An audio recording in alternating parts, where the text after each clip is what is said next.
Hello बच्चों, ESPN online classes में आपका स्वागत है। देखो, आज का अपना टॉपिक है यहाँ पे कोशिका विभाजन या फिर सेल डिवीजन।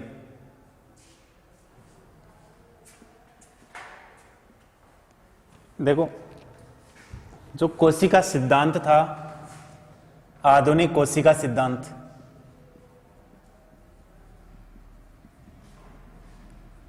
प्रस्तुत किया गया था रुडोल्फ विर्चो के द्वारा आधुनिक कोशिका सिद्धांत प्रस्तुत किया गया था। इसके अंदर ये बताया गया था कि पूर्ववर्ती कोशिकाओं में विभाजन से नई कोशिकाओं का निर्माण होता है। पूर्ववर्ती जो कोशिकाएं होती है उनके अंदर विभाजन से नई कोशिकाओं का निर्माण होता है। अब देखो, जीव जंतुओं में या फिर पादपों व जंतुओं में कोशिका विभाजन की क्रिया चलती रहती है। पादपों के अंदर जो स्थायी ऊतक होते हैं, स्थायी ऊतक जैसे जाइलम फ्लोएम, इनके अंदर सेल डिवीजन की क्रिया नहीं होती है या फिर कोशिका विभाजन की क्रिया नहीं होती है। पादपों में जो विभज्योतकी ऊतक होता है, इसके अंदर सामान्यतः कोशिका विभाजन की क्रिया संपन्न होती है। देखो, पादपों के अंदर जो स्थायी ऊतक है जाइलम फ्लोएम, इनमें कोशिका विभाजन सामान्य रूप से एब्सेंट रहेगा, लेकिन यहाँ पर इनके जो विभज्योतकी ऊतक होते हैं उनके अंदर सामान्य रूप से कोशिका विभाजन उपस्थित होता है। जंतुओं की बात करते हैं तो जंतुओं के अंदर लगभग सभी अंगों के अंदर जो सेल डिवीजन की क्रिया होती है वो निरंतर चलती रहती है। इसके अलावा यहाँ पे जाइगोट द्वारा नए जीव का निर्माण होता है। जाइगोट द्वारा नए जीव का निर्माण होता है। इस जाइगोट के अंदर भी यहाँ पर विभाजन द्वारा जाइगोट एक कोशिका होती है और इसके अंदर विभाजन से यहाँ पर बहुकोशिकीय जीव का निर्माण होता है। बहुकोशिकीय जो जीव होता है उसका निर्माण होता है। इसके अलावा जो जीव होता है बहुकोशिकीय जीव, इसके अंदर निरंतर गुणसूत्रों की संख्या को निश्चित रखने के लिए इनमें अर्धसूत्री विभाजन होता है। कोई भी जीव जो लैंगिक जनन की क्रिया करता है उसके अंदर गुणसूत्रों की संख्या निश्चित होती है। वो किसके कारण होती है? यहाँ पे अर्धसूत्री विभाजन के कारण होती है। साथ ही यदि जीव में वृद्धि और विकास की क्रिया होती है तो यहाँ पर जो विभाजन होगा वो कौन सा होगा? समसूत्री विभाजन होता है। जीव के अंदर वृद्धि या विकास की क्रिया होगी तो उस दौरान वहाँ पे जीवों की जो कोशिकाएं हैं उनमें समसूत्री विभाजन और लैंगिक जनन की क्रिया करने वाले या फिर लैंगिक जनन की क्रिया के दौरान अर्धसूत्री विभाजन होता है, जिसके कारण प्रत्येक जीव में गुणसूत्रों की संख्या निश्चित बनी रहती है। यहाँ पे जो कोशिका विभाजन है इसको तीन भागों के अंदर डिवाइड किया गया है। एक होता है असूत्री विभाजन, दूसरा आता है समसूत्री और तीसरा आता है अर्धसूत्री विभाजन। कोशिका विभाजन को तीन भागों में, एक असूत्री, दूसरा समसूत्री विभाजन और तीसरा आता है इसमें अर्धसूत्री विभाजन। कोशिका में तीन प्रकार का विभाजन, असूत्री, समसूत्री व अर्धसूत्री विभाजन। असूत्री विभाजन का मतलब होगा यहाँ पे केंद्रक में जो गुणसूत्र होते हैं उनका विभाजन नहीं होता है और कोशिका दो भागों के अंदर डिवाइड हो जाती है। यहाँ पे असूत्री विभाजन के अंदर जैसे बात करते हैं अमीबा की बात करते हैं, ठीक है। अमीबा के अंदर यहाँ पे केंद्रक का तो विभाजन होता है लेकिन गुणसूत्रों का विभाजन नहीं होता है, ठीक है। इसके अंदर क्या होगा कि सबसे पहले जो केंद्रक होता है ये डंबल आकार का होता है जिसके अंदर यहाँ पर आनुवांशिक पदार्थ या डीएनए 2 बराबर भागों के अंदर डिवाइड हो जाता है। इसके पश्चात जैसे इसके अंदर डंबल आकार का केंद्रक होने के पश्चात केंद्रक बीच में से यहाँ पर विभाजित होगा और 2 संतति केंद्रकों का निर्माण कर लेता है। इसके पश्चात जो कोशिका झिल्ली है अमीबा की, ये अंदर की ओर अंतर्वलन द्वारा 2 संतति अमीबा कोशिकाओं का निर्माण करती है। इस प्रकार का जो विभाजन होता है उसे असूत्री विभाजन के नाम से जाना जाता है। अब देखो, समसूत्री और जो अर्धसूत्री विभाजन है, इसको पढ़ने से पहले हम यहाँ पे कोशिका चक्र की बात करते हैं। कोशिका चक्र या फिर इसे बोलते हैं सेल साइकिल।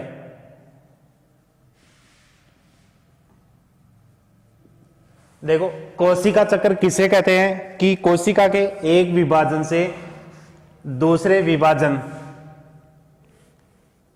कोशिका के एक विभाजन से दूसरे विभाजन तक का समय कोशिका चक्र कहलाता है। कोशिका के अंदर एक जो विभाजन है वहां से लेकर के दूसरा जो विभाजन है वहां तक का जो काल है या फिर चक्र है, उस चक्र को क्या कहेंगे? सेल साइकिल या फिर कोशिका चक्र के नाम से जाना जाता है। कोशिका जो चक्र है इसके अंदर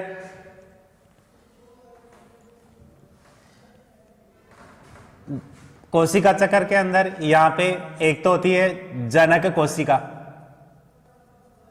ये जनक कोशिका विभाजित होगी और संतति कोशिका का निर्माण करेगी। ठीक है। इसके अलावा संतति कोशिका आगे पुनः नई संतति कोशिका का निर्माण करेगी। तो देखो, एक चक्कर यहां से स्टार्ट हो रहा है और दूसरा चक्कर यहाँ पे कि एक चक्कर से लेकर के या फिर एक विभाजन से लेकर के दूसरा जो विभाजन है वहां तक का जो समय होगा उस समय को क्या कहेंगे? कोशिका चक्र कहते हैं। कोशिका चक्र के अंदर यहां पर 2 अवस्थाएं आती हैं। कोशिका चक्र की 2 अवस्थाएं होती है, जिसमें पहली आती है इंटरफेज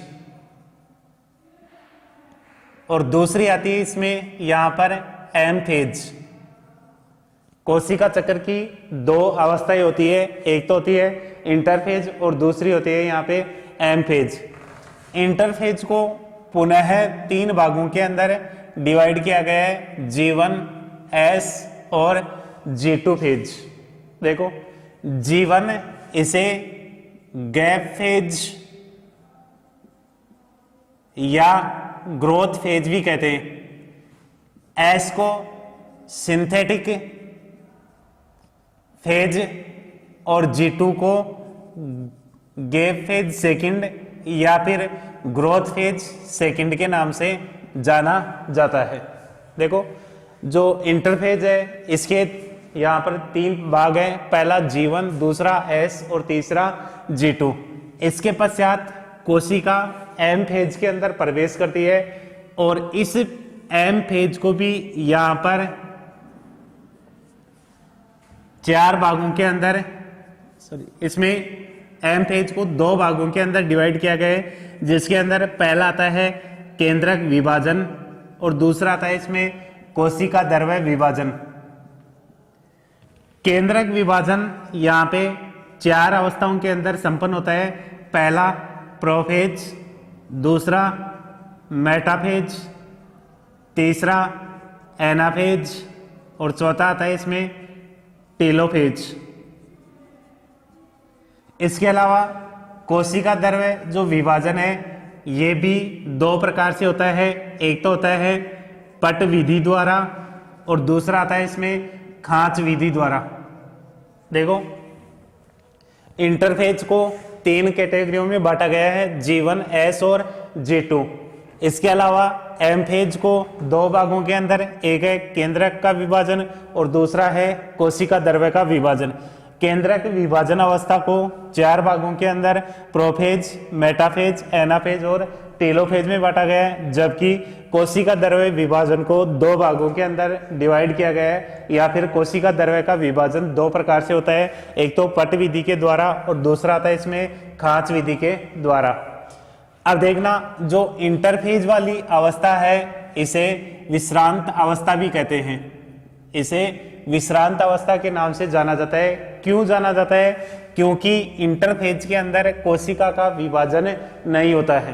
देखो, इंटरफेज अवस्था में कोशिका का कौन सा टाइम होता है? विश्रांत अवस्था। क्यों कहेंगे? क्योंकि इस अवस्था के अंदर यहाँ पे कोशिका के अंदर किसी प्रकार का कोई विभाजन नहीं होता है। 3 इसके जो प्रकार है उसमें पहला जीवन या फिर जो गेप फेज है, ग्रोथ फेज। इस फेज के अंदर आरएनए और प्रोटीन का संश्लेषण होता है। जीवन फेज के अंदर आरएनए या फिर प्रोटीन का संश्लेषण होता है, जिसके कारण कोशिका के आकार में वृद्धि होती है। कोशिका के आकार में वृद्धि होती है और यहाँ पर कोशिका विभाजन की सबसे लंबी अवधि जीवन फेज की होती है या फिर जीवन प्रावस्था की होती है। देखो, इंटरफेज के अंदर 3 प्रावस्थाएं हैं, जिनमें पहली जीवन, गेप या फिर ग्रोथ फेज। इस प्रावस्था के अंदर आरएनए व प्रोटीन का संश्लेषण होता है, साथ ही कोशिका के आकार में वृद्धि होती है और ये कोशिका चक्र की सबसे लंबी अवधि वाली प्रावस्था होती है।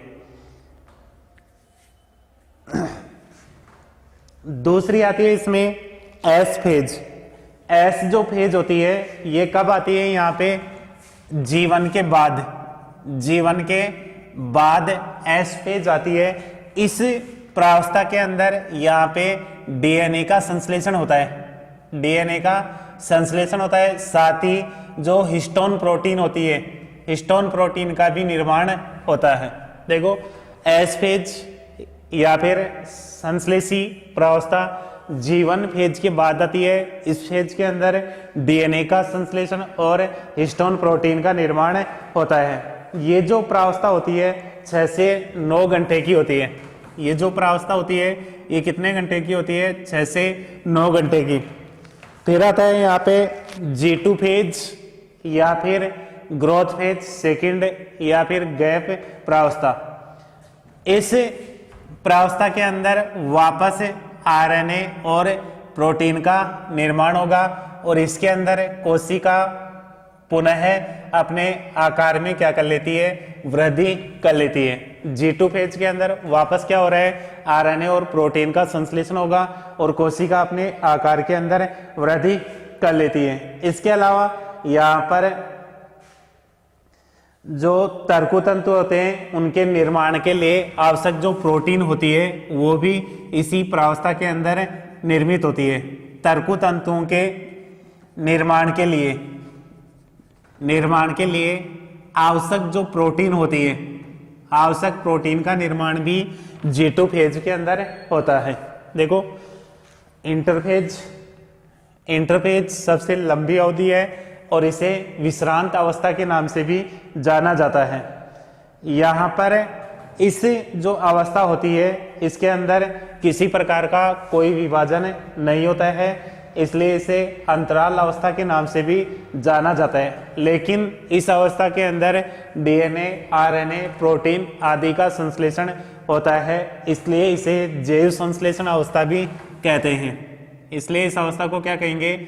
जैव संश्लेषण अवस्था के नाम से भी जाना जाता है। इसे 3 कैटेगरियों के अंदर डिवाइड किया गया है, G1, S और G2। G1 के अंदर आरएनए प्रोटीन का संश्लेषण होगा, साथ ही आकार के अंदर कोशिका वृद्धि करेगी और ये कोशिका चक्र की सबसे लंबी अवधि होती है। S G1 के बाद आती है, डीएनए और हिस्टोन प्रोटीन का निर्माण होता है और इसके अंदर ये जो अवधि है 6 से 9 घंटे की होती है। सेकंड है G2। थर्ड, ये जो अवस्था होती है ये आरएनए प्रोटीन आदि का संश्लेषण कर रही है, साथ ही आकार के अंदर भी वृद्धि करती है। इसके अंदर मुख्य रूप से जो तर्कु तंतुओं के निर्माण में काम आने वाले जो आवश्यक प्रोटीन होती है, उस प्रोटीन का निर्माण भी G2 फेज के अंदर होता है। अब आता है यहाँ पे आपका M फेज।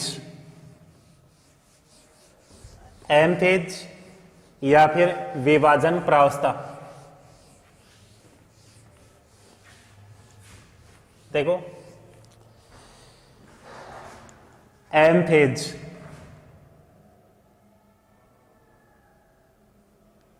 M फेज विभाजन प्रावस्था। इस प्रावस्था को देखो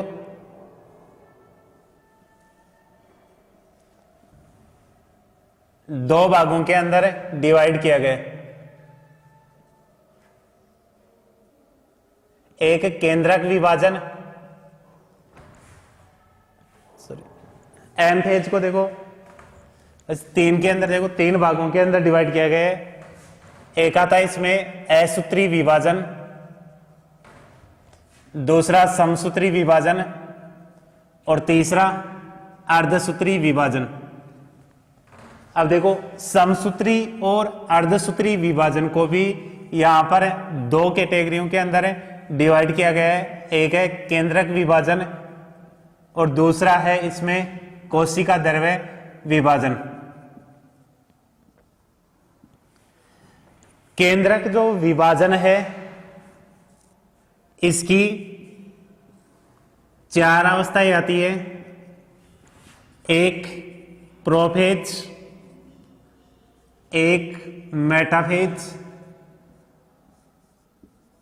एनाफेज और टेलोफेज। कोशिका द्रव्य का विभाजन दो विधियों से होता है। एक खांच विधि और दूसरी आती है इसमें पट विधि। देखो कोशिका द्रव्य का विभाजन दो विधियों से होता है, खांच विधि और पट विधि। आप अर्धसूत्री विभाजन की बात करोगे तो अर्धसूत्री विभाजन की पहले दो अवस्थाएं आती है, अर्धसूत्री विभाजन फर्स्ट और अर्धसूत्री विभाजन सेकंड।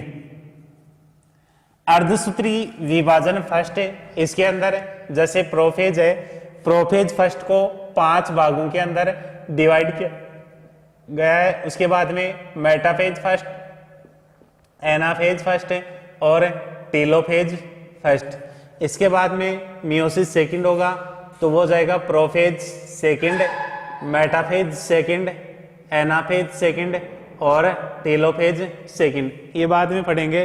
पहले देखते हैं यहाँ पे असूत्री विभाजन किसे कहते हैं।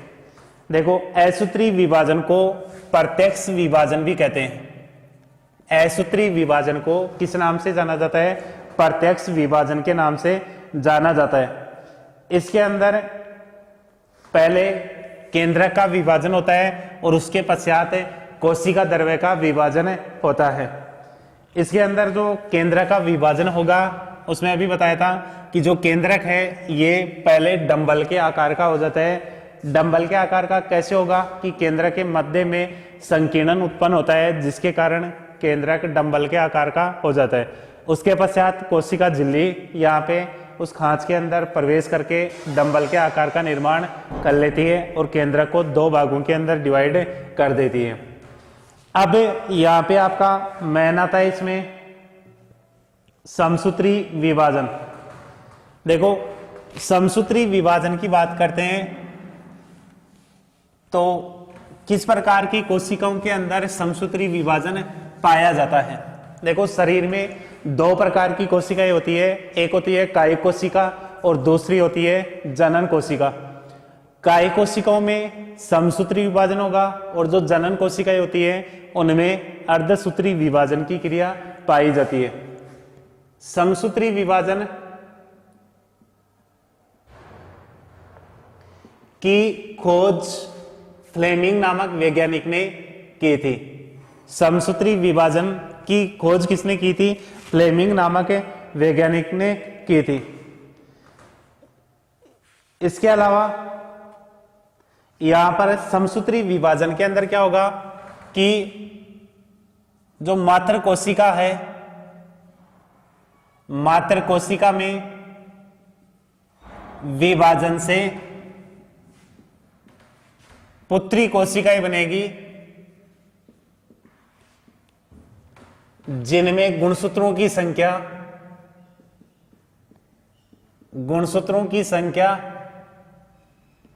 मात्र कोशिका के समान होती है। परिभाषा में बताना चाहो आप तो ऐसे बता सकते हो कि ऐसा विभाजन जिसके अंदर संतति कोशिकाओं या फिर पुत्री कोशिकाओं में गुणसूत्रों की संख्या मात्र कोशिका के समान होती है, उस विभाजन को समसूत्री विभाजन कहते हैं।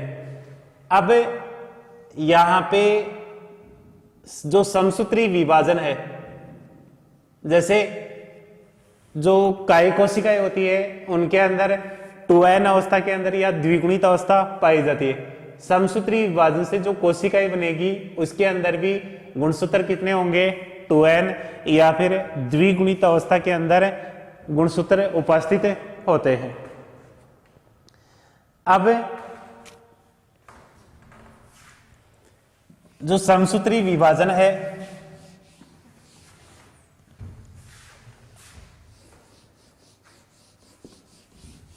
इसकी क्रिया का अध्ययन करते हैं कि किस प्रकार से समसूत्री विभाजन की क्रिया संपन्न होती है। इसमें वो समसूत्री विभाजन को माइटोसिस भी कहते हैं। इसके अंदर क्या है, पहली जो प्रावस्था होती है वो कौन सी आती है, प्रोफेज प्रावस्था। ठीक है, ये जो प्रावस्था होती है कब आती है, इंटरफेज के बाद। इंटरफेज के बाद आने वाली अवस्था है, या फिर आप ये भी बोल सकते हो G2 फेज के बाद आने वाली प्रावस्था कौन सी है, यहाँ पे प्रोफेज। इस प्रावस्था के अंदर यहाँ पे केंद्रिका और जो केंद्रक झिल्ली होती है ये क्या हो जाती है, यहां पर विलुप्त होने लगती है। केंद्रक और केंद्रिका विलुप्त, केंद्रक झिल्ली और केंद्रिका विलुप्त होने लगती है। इसके अलावा इसके अंदर क्रोमेटिन धागेनुमा संरचना के रूप में उपस्थित होती है। क्रोमेटिन धागेनुमा संरचना के रूप में उपस्थित होती है। इसके अंदर देखना, जैसे ये कोशिका है, ये इसका केंद्रक है और इसके अंदर ये केंद्रिका। तो यहां पे ये बोल रहा है कि इस अवस्था के अंदर केंद्रक झिल्ली और केंद्रिका ये क्या हो रही है, विलुप्त होने लगती है। साथ ही देखो क्रोमेटिन धागेनुमा संरचना के रूप में उपस्थित होती है। इसके अलावा लेट प्रोफेज के अंदर, लेट प्रोफेज अवस्था के अंदर जो क्रोमेटिन होती है ये संघनित होकर के गुणसूत्रों का निर्माण करने लगती है। इस अवस्था के अंदर लेट प्रोफेज के अंदर क्रोमेटिन जालिका संघनित होकर के गुणसूत्रों का निर्माण करती है। इसके बाद में यहां पे आता है सेकंड नंबर पे मेटाफेज प्रावस्था। मेटाफेज प्रावस्था, देखो इस अवस्था के अंदर क्या होगा कि यहां पे जो गुणसूत्र होते हैं मध्य पट पर आकर के व्यवस्थित हो जाते हैं। मध्य पट पर आकर के गुणसूत्र व्यवस्थित हो जाते हैं। साथ ही गुणसूत्रों के गुणसूत्र बिंदु से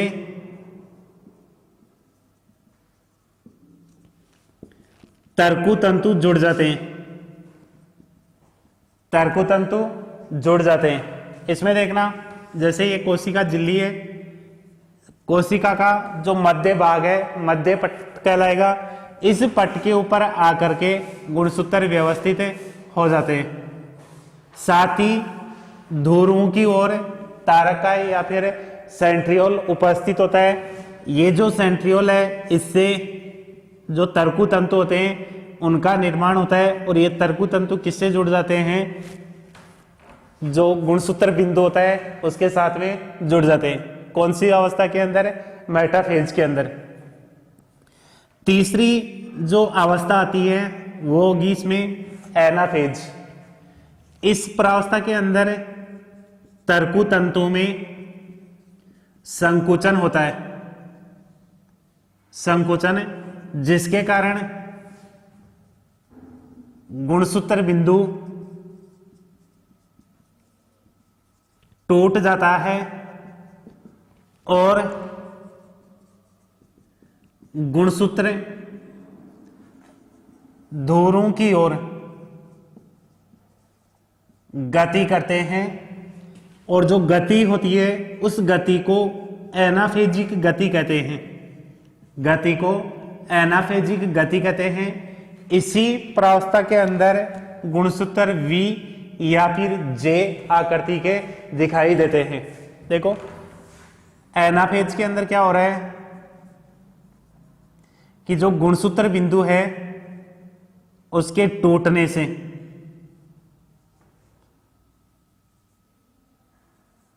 गुणसूत्र अलग होकर के ध्रुवों की ओर गति करते हैं। ध्रुवों की ओर गति क्यों कर रहे हैं, क्योंकि तर्कु तंतुओं में संकुचन हो रहा है और गुणसूत्र ध्रुव की ओर गति कर रहे हैं। इसके अलावा यहाँ पर गुणसूत्रों की जो गति होती है उस गति को एनाफेजिक गति कहते हैं। इस गति के अंदर जो गुणसूत्र है V या फिर J आकृति के दिखाई देते हैं। आगे आता है इसमें चौथी अवस्था टेलोफेज। टेलोफेज प्रोफेज की उल्टी प्रावस्था होती है। जो कार्य प्रोफेज के अंदर हो रहा था उसके जस्ट अपोजिट कार्य यहाँ पे टेलोफेज प्रावस्था के अंदर होता है। इस प्रावस्था में गुणसूत्र ध्रुवों पर पहुंच जाते हैं, साथ ही गुणसूत्र अकुंडलित होकर के क्रोमेटिन का निर्माण कर लेते हैं। साथ ही जो केंद्रक झिल्ली और केंद्रिका ये पुनः प्रकट होने लग जाती है। देखो टेलोफेज प्रावस्था में गुणसूत्र ध्रुवों पर पहुंच जाते हैं, गुणसूत्र ध्रुवों पर पहुंचकर अकुंडलित होकर के पुनः क्रोमेटिन का निर्माण कर लेते हैं। इसके अलावा यहाँ पर केंद्रक झिल्ली और केंद्रिका पुनः प्रकट हो जाते हैं। इसमें देखना जैसे ये ध्रुव थे, यहां पर गुणसूत्र पहुंच जाते हैं, गुणसूत्रों की पहुंचने के पश्चात केंद्रक झिल्ली और जो केंद्रिका है इनका निर्माण होना प्रारंभ हो जाता है, जिसके कारण दोनों ध्रुवों पर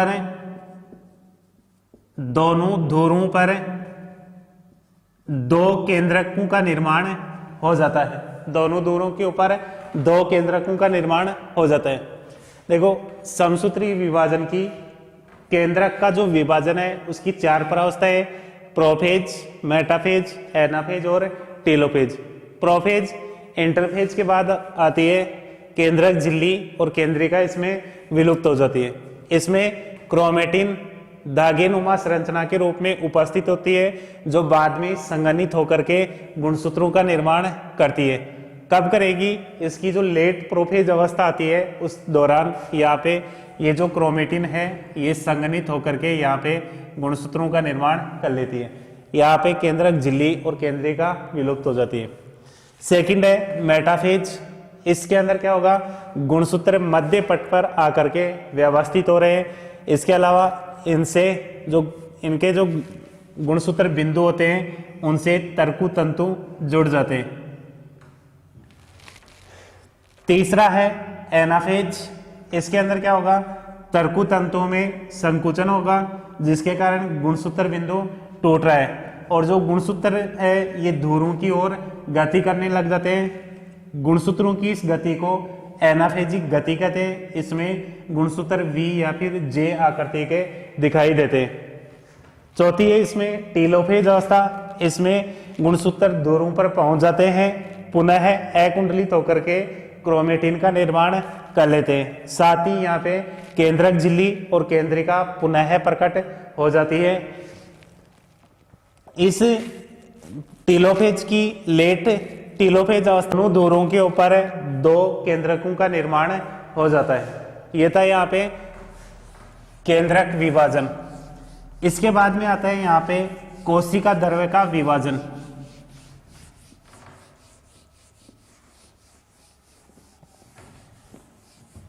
कोशिका द्रव्य का विभाजन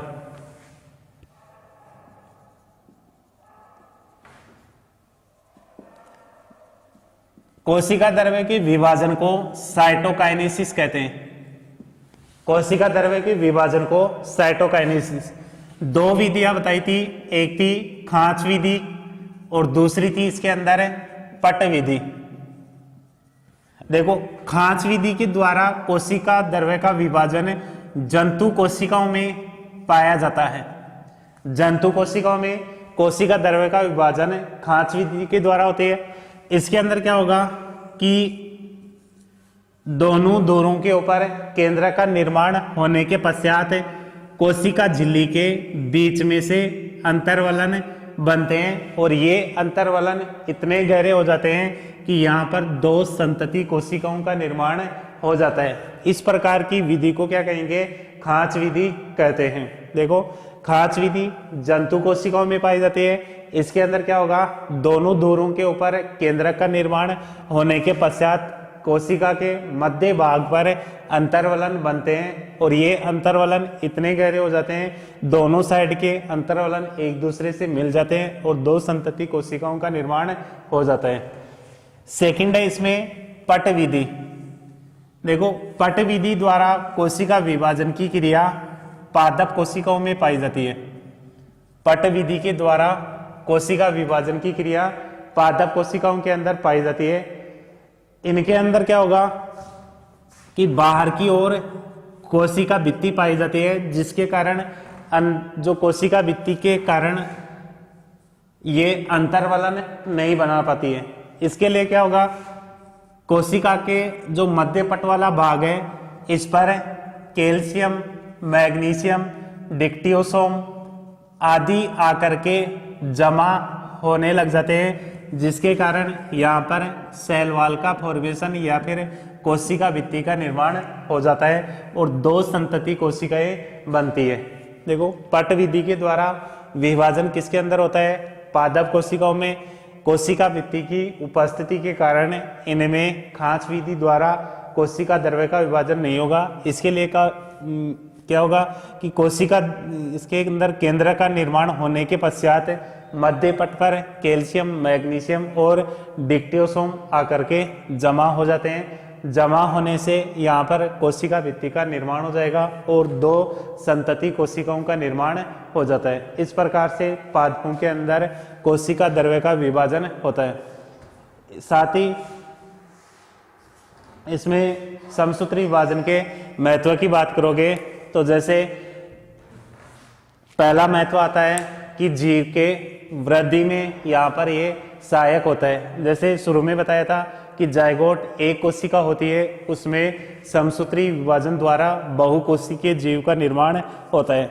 दूसरा आता है कि जैसे घाव की स्थिति होने पर घाव को भरने का जो कार्य होता है वो भी किसके द्वारा होता है? यहाँ पर समसूत्री विभाजन के द्वारा होता है। तीसरा आता है इसके अंदर एक कोशिकीय जो जीव होते हैं उनके अंदर समसूत्री विभाजन के द्वारा जनन की क्रिया भी संपन्न होती है। इसके अलावा कोशिका की मरम्मत और पुनरुद्भवन का जो कार्य होगा ये कोशिका के द्वारा होता है। और जनन कोशिकाओं के अंदर युग्मक जनन के समय भी वृद्धि प्रावस्था के अंदर समसूत्री विभाजन की क्रिया संपन्न होती है। आज के लिए इतना ही, धन्यवाद।